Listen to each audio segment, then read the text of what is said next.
Jake Barnes stared at the envelope on his desk. No return address. No name. Just a newspaper clipping from a country he'd never heard of, Estonia. The photo showed a woman being arrested. Her name was Clara Kask, and she'd been selling fake adoption papers. But it was the other photo that made Jake's hands shake. A blurry picture of another woman. The caption said her name was Abigail Wagner. She looked familiar. Very familiar. Jake grabbed his camera and his notebook. He had a feeling this story was about to get interesting. Hurry up. Get upstairs. Come on, move it. Valerie Tompkins clapped her hands like she was calling dogs, not children. 3 kids scrambled up the basement stairs. Their clothes looked too big. Their faces looked too thin. But when they reached the top, they smiled. Big, perfect smiles that didn't reach their eyes. Let me look at you. Valerie straightened the collar on the oldest girl's shirt. I want you all on your best behavior today. Arya, do you remember the signal? The youngest girl, Arya, nodded quickly. She was only 7 years old with dark braids and worried eyes. Good girl. Valerie patted her head, but it wasn't gentle. Don't mess this up. The doorbell rang. Showtime, Valerie whispered. Then her whole face changed. Her frown became a warm smile. Her harsh voice turned sweet as honey. Coming. Jake stood at the door with his cameraman, Lou. When Valerie opened it, she looked like a movie star. Perfect hair. Perfect dress. Perfect smile. Valerie Tompkins? Jake asked. Yes. You must be from the news. Please, come in. She waved them inside like they were old friends. The house was beautiful. Clean white walls. Shiny wooden floors. Photos of Valerie with 3 smiling children covered every surface. Are you familiar with the name Clara Kask? Jake pulled out his notebook. Valerie's smile froze for just a second. I'm sorry, who? I thought you were here to interview me about the election. I'm running for mayor. Actually, I'm here about something different. Abuses in the foster care system. Oh. Valerie's laugh sounded like breaking glass. I don't know how I can help with that. Fostering my children is why I want to be mayor. I want every child to be happy and healthy, just like my 3 angels. She gestured to the 3 kids sitting on the couch. They sat perfectly still, hands folded in their laps. They're my whole world, Valerie continued. That's why I homeschool them. I want them to have the best education possible. Let's get back to Clara Kask, Jake said. Excuse me one moment. Valerie's smile stayed on her face, but her eyes went cold. She walked to the front door and yanked it open. A man stood there, looking nervous. Get out of here or I'll call the police, she hissed. The man ran. Valerie closed the door and turned back to Jake, smiling again. Sorry about that. Wrong address. Now, what were we talking about? Clara Kask, Jake repeated. I wanted to talk about your experience with this woman. He showed her the photo from the Estonian newspaper. Valerie stared at it. Her face went pale. I've never seen her before in my life. Are you sure? Because... Suddenly, Arya fell off the couch.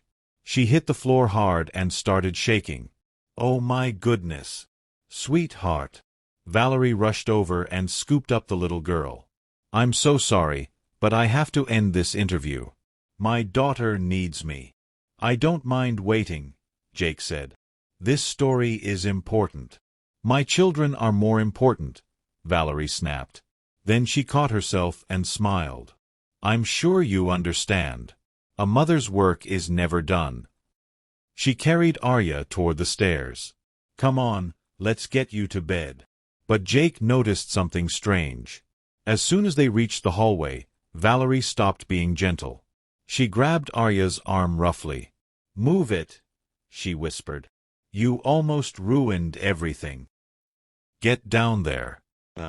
And change out of those good clothes before you ruin them. Valerie shoved Arya toward the basement door. The little girl stumbled down the dark stairs. Her two sisters followed quietly behind her. I don't want to hear a single sound from any of you tonight, Valerie hissed.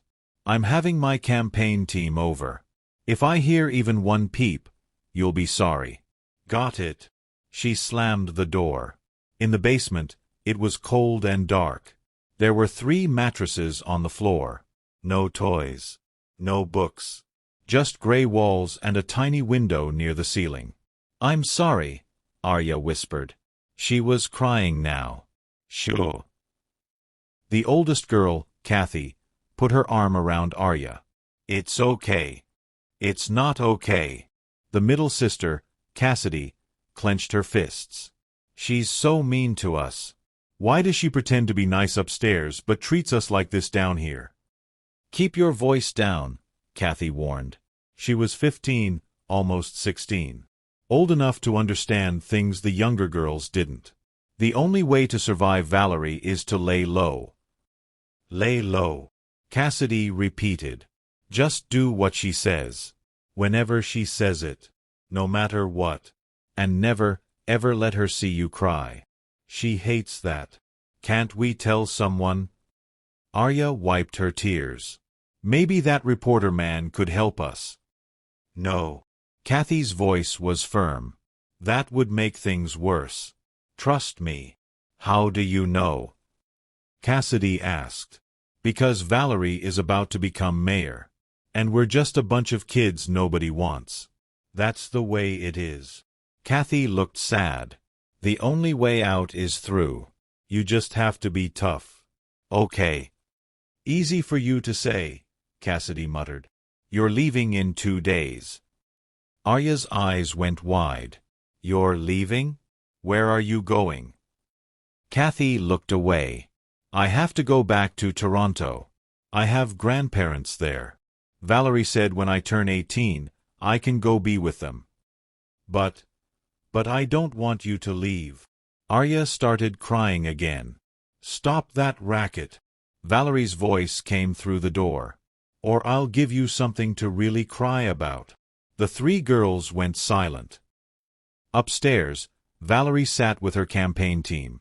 They had papers and charts spread across the dining room table. Sorry about that, Valerie said, smiling. Just the kids acting up. They won't bother us again tonight. The polls look incredible, said a woman named Jean. The public loves you. Using those foster kids to gain sympathy was genius. Thank you. Valerie sipped her wine. As long as we avoid any problems before Tuesday, I'll be the new mayor. Speaking of problems, Jean said slowly, what about the girl downstairs? The one who turns 18 in 2 days? If she talks to the press. Don't worry. Valerie's smile was cold. It's all taken care of. In the basement, Kathy lay awake on her mattress. She stared at the dark ceiling. 2 more days. Just 2 more days, and she'd be free. She'd be with her grandparents. She'd have a real home. Real food. A real bed. She just had to survive 2 more days. But in the darkness, a small voice inside her whispered, what if Valerie is lying? Kathy pushed the thought away. She had to believe it was true. She had to. Because if it wasn't, if Valerie was lying about sending her home, Kathy didn't want to think about what that meant. Outside, the moon shone through the tiny basement window. And somewhere in the city, Jake Barnes sat in his apartment, staring at the photos from Estonia. Something was very, very wrong with Valerie Tompkins. And he was going to find out what.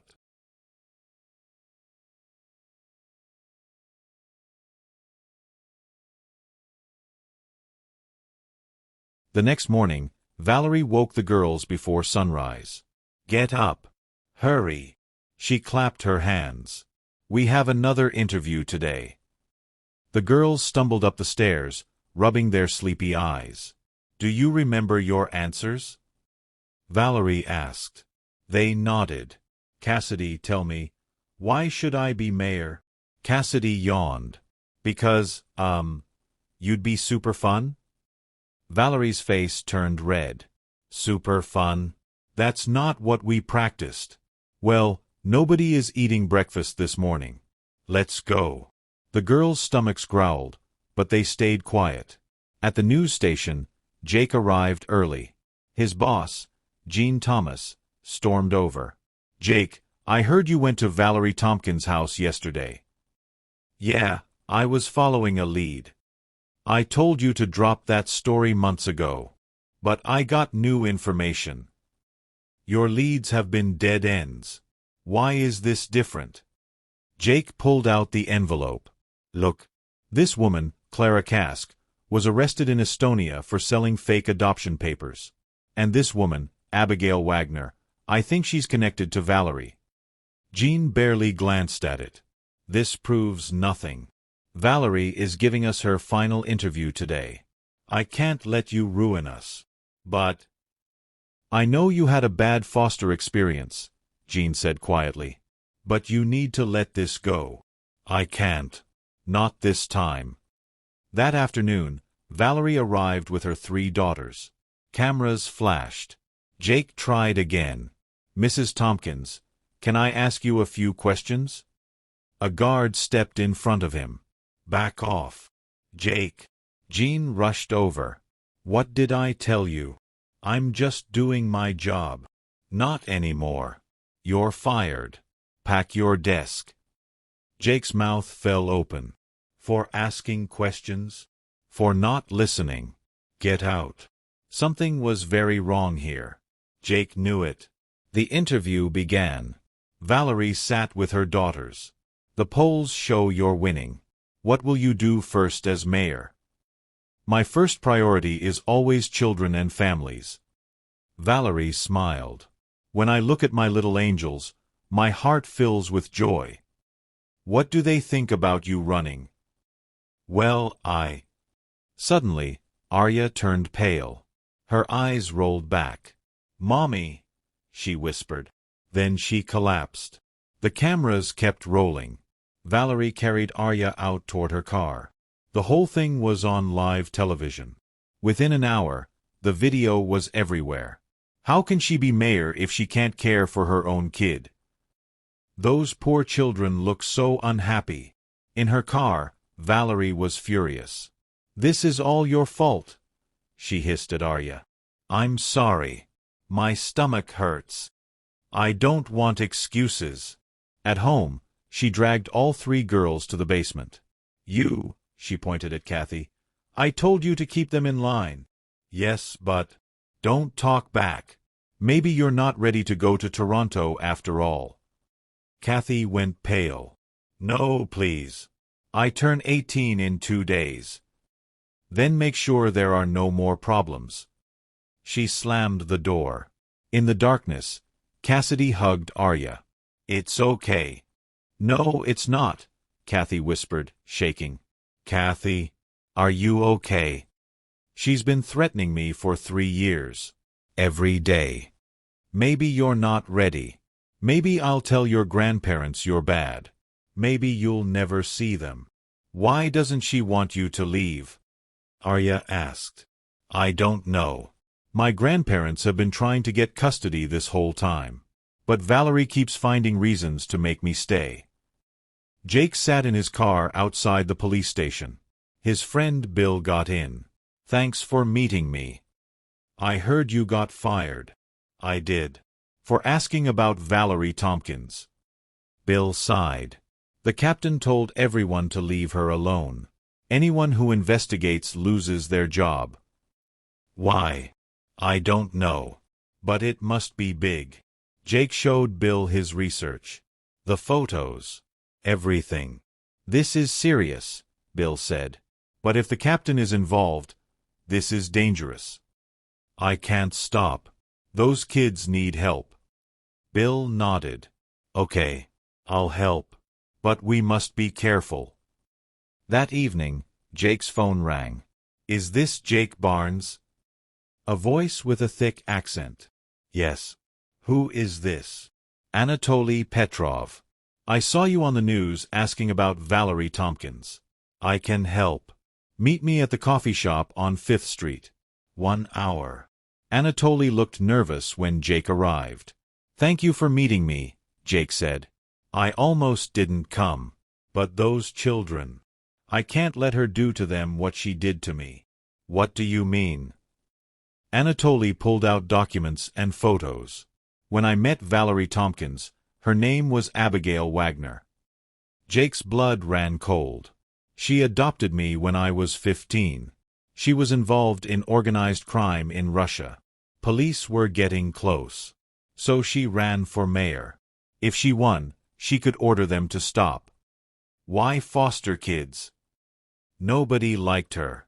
She was cold. So she became a loving foster mother. Everyone loved her story. It was fake. But it worked." "What happened to you?" "Before my 18th birthday, she said she was sending me to Russia to my uncle. She bought me a train ticket. I was so happy. But it was a lie." "Yes. She drove me to Estonia. To Clara Kask. Clara forged my papers, changed my age to 14, and put me back into foster care for 4 more years." "Why?" "So I could never tell people the truth about their new mayor." Jake felt sick. "How did you escape?" "It took 6 years. When I got free, I tracked her down. She'd changed her name to Valerie Tompkins. Doing it all over again. We have to stop her." "I tried. Police won't listen. That's why I sent you the newspaper clipping." Jake pulled out his phone. "The police captain is protecting her. But I know people at the FBI. They'll listen." Anatoly smiled. "Really? Really? But we need to move fast. Those kids are running out of time." At the house, Valerie opened the basement door, smiling. "Kathy, come up here, birthday girl." Kathy climbed the stairs slowly. "I have a present." Valerie held up a plane ticket. "You're going to Toronto. To your grandparents." Kathy's heart soared. "Really? Of course.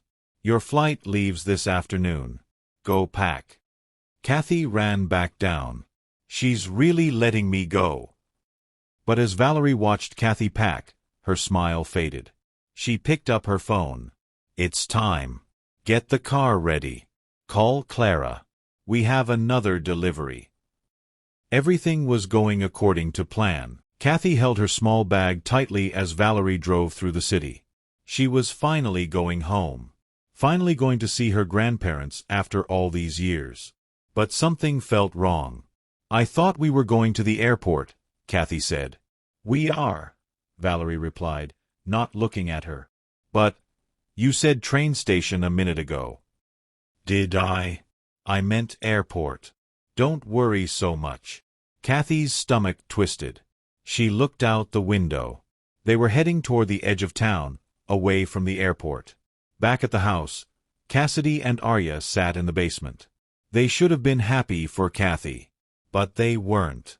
"Something's not right," Cassidy whispered. "What do you mean?" "Remember that reporter? Jake. He gave me his card." Cassidy pulled a crumpled business card from her pocket. "He said if we ever needed help, we should call him. I think Kathy needs help. But Valerie will be so mad. I don't care anymore." Cassidy stood up. "Kathy has taken care of us for years. Now it's our turn." The basement door was locked, but there was a small window near the ceiling. Cassidy dragged a box over and climbed up. The window was old and loose. She pushed hard, and it creaked open. "Come on." She helped Arya climb through. They ran to the neighbor's house and banged on the door. "Please." Cassidy held up the card. "We need to call this number. Our sister is in danger." Jake's phone rang just as he was meeting with FBI agent Maria Torres. "Mr. Jake." A young girl's voice, crying. "This is Cassidy. Valerie took our sister Kathy. She said they're going to the airport, but I think she's lying. Please help." "Where are you now?" "At the neighbor's house." "Stay there. Lock the doors. We're coming." Jake looked at Agent Torres. "We need to move. Now." Agent Torres grabbed her badge. Where are they taking the girl? Anatoly jumped up. I know where. The old warehouse by the train station. That's where Abigail took me to meet Clara. Let's go. At the warehouse, a black car was already waiting. Valerie dragged Kathy out. Let me go. You said I was going to the airport. Oh, Kathy. Sweet, stupid Kathy. Valerie's fake sweetness was gone. Did you really think I'd let you leave? You know too much. A large man stepped out of the shadows. Boss says you're coming with me. No. Please. Kathy tried to run, but he grabbed her arm.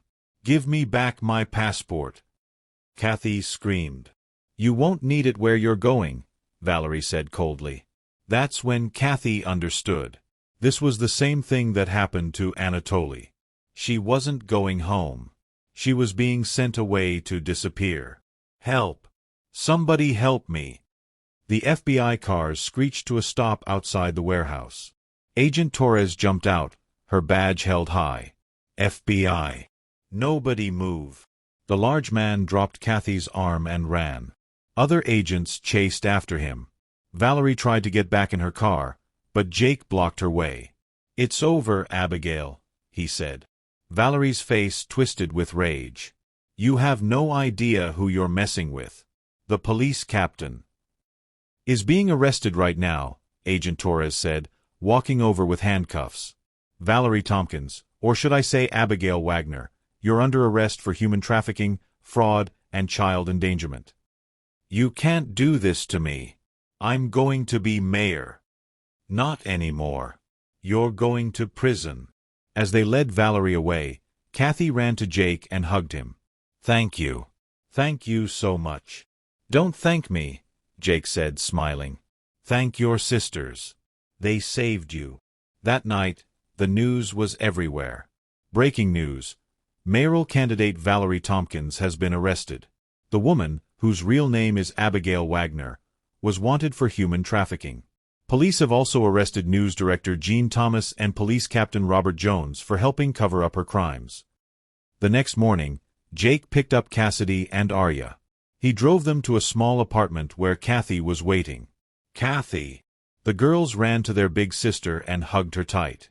I'm so sorry, Kathy said, crying. I should have listened to you. It's okay, Cassidy said. We're together now. Kathy wiped her tears.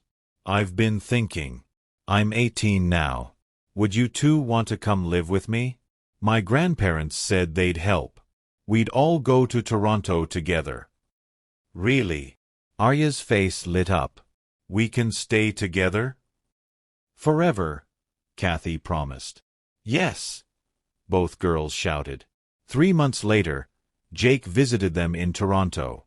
The apartment was small but cozy. There were pictures on the walls, real, happy pictures. The girls looked healthy and bright. How's school? Jake asked. I love it. Arya bounced on the couch. I made 3 friends. I'm on the soccer team, Cassidy added proudly. Kathy came out of the kitchen with cookies. And I got accepted to community college. I'm going to study social work. Social work. Yeah. Kathy's face was serious. I want to help other kids like us. Kids who are trapped. So they don't have to suffer like we did. Jake smiled. You're going to change a lot of lives. I hope so. She looked at her sisters. Because every kid deserves to feel safe. Every kid deserves to be loved. And every kid deserves someone who will fight for them. Anatoly nodded. You 3 are very brave. You spoke up. You saved yourselves. And you helped us, Cassidy said. If you hadn't told Jake the truth, we might still be in that basement. That's why it's important to tell your story, Anatoly said. Even when it's scary. Because your voice matters. That evening, Jake thought about everything that had happened. He'd lost his job at Channel 9, but he'd found a better one. Bill had been promoted after Captain Jones was arrested. Valerie was in prison for 20 years.